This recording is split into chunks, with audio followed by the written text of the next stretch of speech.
Hi, my name is Drew, and you're watching ReadyBudgetGo. If we haven't met before, welcome. I'm glad you found your way here.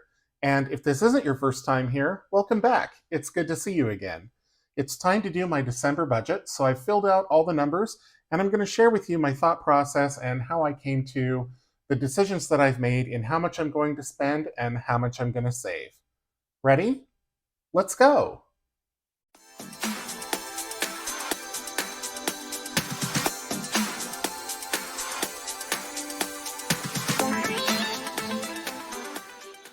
Unlike in previous months, this month I've already filled in all of my trackers and budget sheets. So I'm just going to walk through them with you and go over how I arrived at all these numbers. This is the one budget that has taken me longer than all the others. I really had to go through it with a fine tooth comb, and I don't have all that many budget categories, but just with the way that the calendar lined up in December and all of the other expenses I have going on, I've made what I feel are the best choices for me, but we'll see how things shake out as the month goes along. So without any further ado, let's go through the numbers. So here we have the budget overview, and I start with my income, and this more or less does not change each month. So I have two paychecks. I get paid twice a month, on the 15th and on the last day of the month, and those are the same. I'm on salary, so that doesn't change, although it will be changing in January. I should get an annual increase at my employer, and I should also have insurance changes that will mean more money in my pocket or more money going to my 401k. We'll see. January and February are going to be a couple of messy months, but December's messy too, and all I can do is make the best plan I can and then do my best at managing my money. Right. So anyway, so two paychecks and then cell phone reimbursement. That is a stipend that my company gives me for using my own cell phone for company business. So that totals just under $6,100 a month. And if that sounds like a lot, hold on because it's going to go fast. So then we come to the bills section. Now, this first section here up through the 24th, where visible is, these are all the same every month. So the numbers don't always line up exactly the same, but I plan for the same amount every single month. So rent is always $17.92. Water, sewer, garbage, I always budget $100. iCloud is always $3. Renter's insurance is always $15. Quantum, which is my home internet, is always $75. YouTube Premium is always $16. And PUD, which is my utilities, I budget $60, but sometimes it's a little under that. I think for the November bill, well, it was the October bill that got paid in November, it was $45. And then lastly is Visible, which is my cell phone service. That's $35 a month. So then beyond that, I put in any bills that are non-monthly bills. So the first one here you'll see is a credit card annual fee for $650. Now, this credit card I was planning on canceling, but in looking at my travel plan for next year, it is more advantageous to keep it. Even though the annual fee is high, ultimately it will save me money and it will save me time in keeping that card. But I can't choose when I pay the annual fee, so I have to make room for it in my December budget. It's going to be uncomfortable, but in the long term, I feel it's worth it. Then we have Orca. So I have been using my transit card more in November than I thought I would, and consequently, that has drawn down my balance of money that I keep on there so that when I need to take a bus or a train, I don't have to think about whether I have enough money. I just tap my card and get on. So I will have more travel expenses, they're transit expenses in December, and so I need to reload that card with $50. Then we have a haircut. In December, it will be time to get my haircut again. I am budgeting $100. I am planning on returning to the faraway barber because the local barber, no matter how many times I have tried to tell him what I want, he cannot cut my hair in anything other than a high and tight. So I'm going to go to the other barber, which is on an island far, far away, but I know that I will get a better haircut there. Doctor office visit for $500. I actually have 3 office visits scheduled for December. I will not get all the bills in December. One of them is quite late in the month, but I will probably get at least one of the bills. Now, this $500 is about all that's left on my deductible for the year. So I am on a high deductible health plan, meaning that I have a very high insurance deductible, but once I hit that deductible, the plan kicks in at 80%. So I'm anticipating consuming the rest of the deductible, which is around $400, and then paying 20% of any of those other expenses in December. So we'll see. Some of those bills will hit in January, and I will pay for those out of next year's money. And then for prescriptions, I'm budgeting $100. I don't know if I'll actually need that, but with 3 doctor's visits coming up, it's better to be safe than sorry. So that's it for the bills, and that brings me to almost $3,500. So more than half of what I bring home is already gone, and I haven't bought any food yet. Speaking of food, that brings us to the wallet category. Now, ordinarily, I'd been holding myself to $250 a week. I'm bumping it up to $300 a week in December for a number of reasons. I will have more in-office days, which always mean more expenses. And I will also need to buy additional Christmas gifts that I just don't have the money for because I've consumed everything that was in my special events fund. So I'm kicking in an extra $50 a week. So that brings me to $1,200 in wallet spend for the week. I give myself a $50 cash allowance per week and a $250 credit card allowance. And then this is the money that I use to pay that credit card off at the end of each month. Okay, so now let's talk about stockpiles. So when I add up all of these categories, that only leaves me with about $1,400 to play with for putting toward my long-term goals. And there's 5 Wednesdays in December, which is how I allocate this money, because I do 3 different savings videos each week. So Mondays is Ready Budget Game. Tuesdays are my regular savings challenges and the celebration savings book. And then on Wednesdays is the paint by sticker and the My Money relaunch. So I'm going to have to really rethink how I allocate this money in December. So I'm still going to do Ready Budget Game on Mondays for $100, so that's not going to change. On Wednesday, for My Money relaunch, I had been saving $2 per sticker in that sticker book. I'm going to cut that to $1. So instead of saving $100 on Wednesday, it'll be $50 on Wednesday. And then on Tuesday, that will leave me with $100 for celebration savings and the savings challenge book. So that means I'm going to be doing fewer savings challenges, and I'm only going to be going through some of them once rather than twice. And that's okay. So it's going to be an adjustment, and I'm sure I will make mistakes, but I'm going to try to keep to that $250 or thereabouts each week for savings. Once the year rolls over and I sort of get my bearings on what my income is going to be, what my insurance is going to be, then we'll see about bumping that back up again. And of course, I won't have a credit card annual fee. So that's why I say January is going to be messy. There are still a lot of unknowns right now. I haven't even filled out my insurance paperwork for next year yet, and open enrollment is usually done by now. But because my company is switching health plans, it's a whole thing. So, and I also don't know what my raise is going to be. So who knows? I'm going to do the best I can when it comes time to budget for January, but it's still going to be guesswork until things kind of settle down. And then as soon as they settle down, I'm going to be looking to move out of state. So we'll see. 2026 is going to be a roller coaster. Okay, so that's about it for this worksheet. I will say that I have a remainder here of 148. I think that's pretty healthy, given that it's going to be December and who knows how things will shake out. But one thing that I do want to mention before I move off this sheet is how I keep track of all of these non-monthly expenses. So in my budget binder, I have a section here where I keep track of my yearly subscriptions, and so I write down when they're due. So for November, I had that annual fee.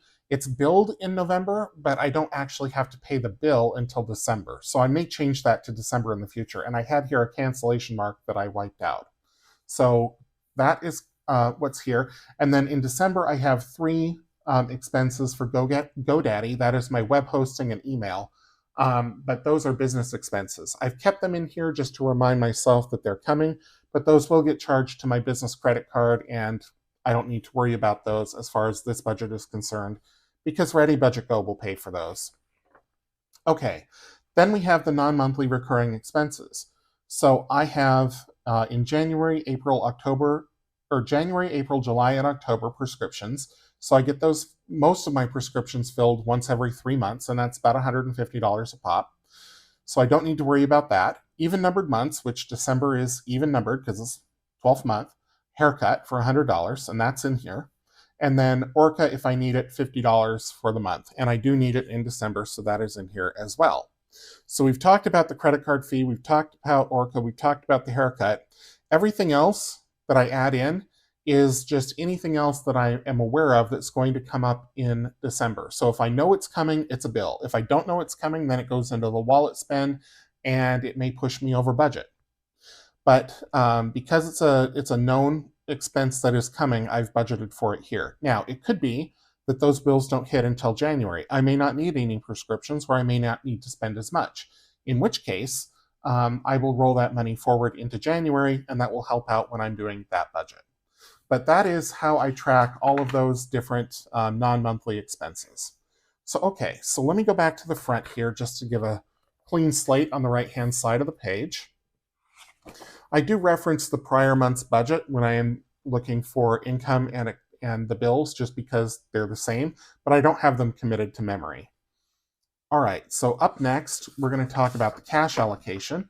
Now, this is where I plan out all of the money for my wallet and my stockpiles. For the wallet, it's pretty much the same each month, where I give myself $50 in cash, and anything else that I've allocated to my wallet spending is for spending on a credit card, and then that money is reserved to repay the credit card at the end of the month. So I don't turn my credit card spending into debt. I don't revolve a balance. I don't pay any interest. Over here, we have the stockpiles. These are generally not sinking funds. So the travel fund is a sinking fund, but I'm not saving for travel this month. I'm only saving for the big move. And I call it a stockpile instead of a sinking fund because this is a one-time expense, or I hope it's a one-time expense, where I am setting money aside so that I can relocate to another state. So once that money is saved and then spent on that specific expense, I don't need that fund anymore. So I'm stockpiling for a purpose, not a sinking fund where I'm putting money in and pulling it out as needed. Hope that makes sense. Okay, so the next sheet that I do is the cash flow tracker, and this is just a check register, more or less. So I have this sheet so that I keep up with what's going on in my bank account. I want to make sure that I am not losing track of any deposits and withdrawals, and it's also prompting me to look at my bank balance every week at least, just to make sure that there's nothing fishy going on there. So you can never be too careful. So that is another sheet that I do each month. And then we have the expense tracker, which is exactly as it sounds. I don't track my cash spending. I track it as a single line item as $50 each week, because to me, cash is a sunk cost. Once it's out of my bank account, it is spent. So I do record it here just as every week, cash $50. But everything else that I record in here is what has gone on the credit card, so that I know whether I am over budget or under budget for the week, and how things are trending over the course of the month. And then last but not least, we have the monthly review. So I've already populated this with all of the numbers from the overview section, so these are all the same. Once the month ends, I will put in the final numbers, the difference, and note any special circumstances. And I also do just a quick reflection on the month as far as what went well, what needs improvement, and things to remember for this time next year. Now, because I save all of my budgets for at least the last 12 months, I can refer to what happened in December of 2024. So let's do that now. Let me go back to December 2024.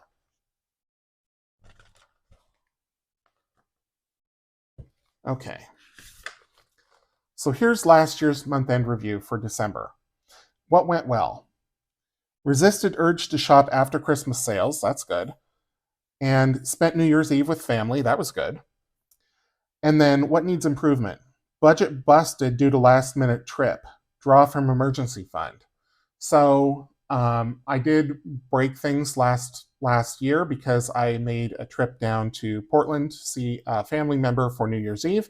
Don't regret it at all, but it was unplanned, and I needed to come up with the money to cover that. I ended up not pulling from my emergency fund. I was able to cash flow it somehow in January, but that also is part of what gave rise to the blip fund, where I keep $2,000 sort of in reserve so that if I do have unexpected expenses in a month, I can just pull from that so that I'm not short on cash.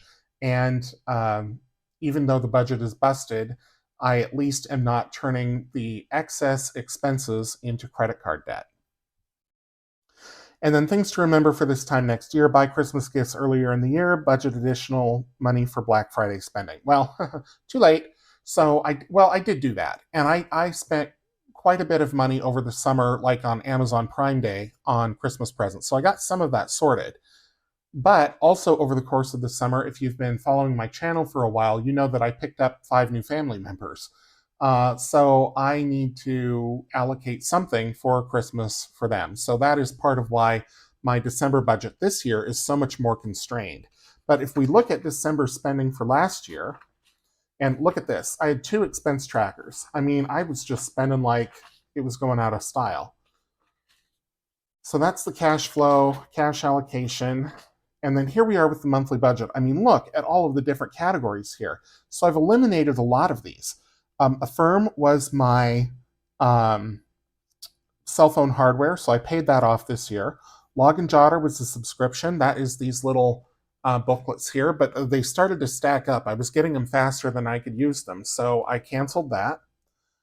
Astound Broadband, that was the old charity I now contribute to separately. I use my credit card rewards from one of my credit cards because they double or they match. So I no longer have to record that as a line item, and I'm able to put away more of my money, which then is doubled for even more money. So it's fantastic all the way around. And then everything else here, I mean, Orca is only periodic now. I canceled my Max subscription. Savings I now use a separate category for. So this has really tightened up and become a lot more consistent and a lot more manageable. But things change over time, and I'm adapting every month and every year. And so looking at the December budget for this year versus last year, it looks a lot cleaner. It looks a lot tighter. It looks a lot more rational and sane, and I'm proud of it. So I'm proud of how far I've come in the last year. And that is because once I got out of debt, I wanted to make sure that I did everything I could to not get back into debt again. And budgeting is part of it. So that is my December budget for 2025. Follow along to see how I stick to the budget or don't.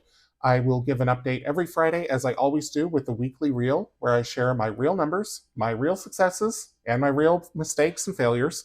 So stay tuned for that. If you haven't subscribed already, I would love it if you would. I will save $5 if you do.